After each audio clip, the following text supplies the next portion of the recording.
Parce que le soir les pensées remontent, j'avais envie de vous lire une histoire. Parce que les temps sont incertains, j'avais envie de vous envoyer un câlin, un bisou.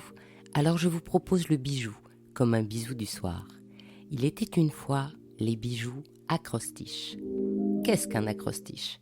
C'est une forme littéraire dont les premières lettres de chaque vers, lues verticalement de haut en bas, forment un mot ou une expression en lien avec le poème. Guillaume Apollinaire, le poète du XIXe, est connu pour cette forme de poésie. Par exemple, il adressa à son amour Lou ce court poème « La nuit descend, on y pressent un long destin de sang ». L'acrostiche, dans les initiales de chaque vers, donne ainsi le prénom Lou. L'acrostiche permet également de dissimuler des messages. Voici un poème acrostiche adressé à George Sand par Alfred de Musset. « Quand je mets à vos pieds un éternel hommage, voulez-vous qu'un instant je change de visage ? Vous avez capturé les sentiments d'un cœur que pour vous adorer forma le Créateur. Je vous chéris, amour, et ma plume en délire couche sur le papier ce que je n'ose dire. Avec soin de mes vers, lisez les premiers mots. Vous saurez quel remède apporter à mes maux. » En retenant les premiers mots de chaque vers, George Sand a donc lu « Quand voulez-vous que je couche avec vous ?» Et George Sand répondit ainsi « C'est ainsi une faveur que votre cœur réclame, nuit à ma renommée et répugne à mon âme. » Mais l'acrostiche directe et décryptée disait donc à contrario du poème « Cette nuit ». Si la vogue de l'acrostiche se situe plus particulièrement au XIXe, son utilisation en joaillerie connaît son apogée sous Napoléon.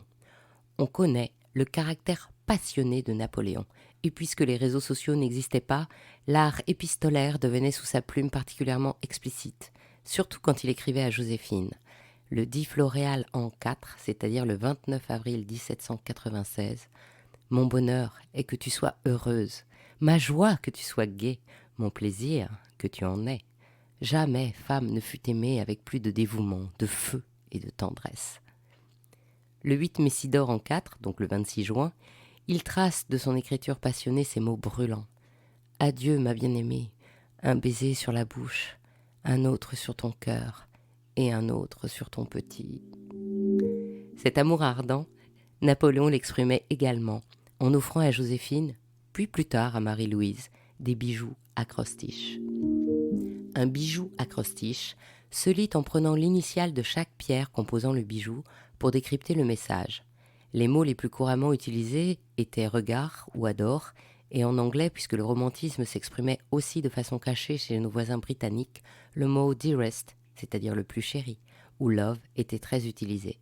Aussi, si vous voulez dire à votre chéri que vous l'adorez, vous pouvez lui faire composer un bracelet, un pendentif, une broche ou une bague, comprenant dans l'ordre A, améthyste, D, diamant, O, opale, R, rubis, E, émeraude.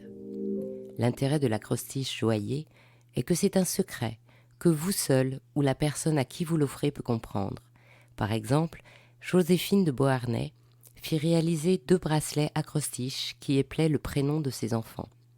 Napoléon commandera à Nito 3 bracelets acrostiches pour Marie-Louise. Le premier compose son prénom et la date de naissance le 15 août 1769. Le deuxième épelle le prénom de Marie-Louise également avec sa date de naissance le 12 décembre 1791. Le troisième bracelet commémore les dates de leur première rencontre à Compiègne le 27 mars 1810 et de leur mariage le 10 avril. Pour Napoléon, ce cadeau à Marie-Louise représentait ainsi en pierres précieuses les noms et dates de l'accomplissement de son destin. C'est la maison Chaumet qui a révélé au public ce Napoléon intime dans sa belle exposition « Une éducation sentimentale, bijoux de l'Empire des Aigles et du Cœur » en 2004, pour célébrer le bicentenaire du sacre de l'empereur. En effet, les Nito, Marie-Étienne puis son fils François Regnault, furent les joailliers officiels de l'empereur et les fondateurs de la maison Chaumet. On parle encore chez Chaumet de l'alphabet de Nito pour les bijoux acrostiches que la maison a recréé de façon actuelle en 2004.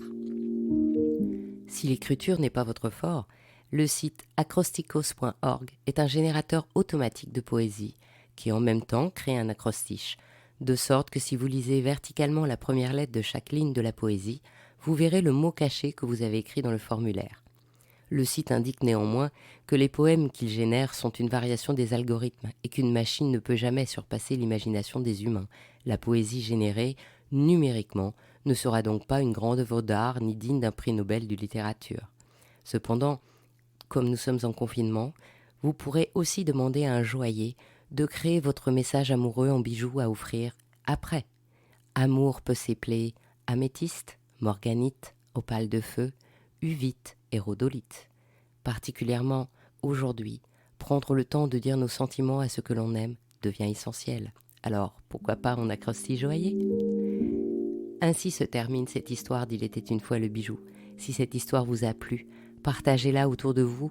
Pour vous aussi, envoyez plein de bijoux bisous et encouragez-moi en partageant et en me mettant plein d'étoiles et de likes. À demain pour un prochain bijou, un nouveau bijou du soir.